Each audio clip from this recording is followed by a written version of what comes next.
El canvi climàtic és un problema molt greu que no només tenim a Catalunya, sinó que té el conjunt del planeta, el conjunt de la humanitat. I per tant ens hi hem de comprometre a fons.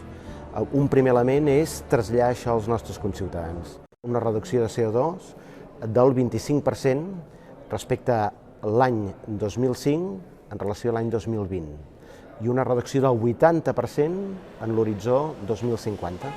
Hem agafat allò que es va acordar a París i ho hem transposat a la nostra norma, a la nostra llei. Per tant, són uns objectius molt ambiciosos i el que necessiten és, sobretot, un nivell altíssim de conscienciació, sobretot en l'àmbit del transport públic, sobretot en l'àmbit de la mobilitat. Aquí nosaltres hem d'anar a més transport públic i hem d'anar a cotxe elèctric i ens hi hem d'abocar amb totes les conseqüències.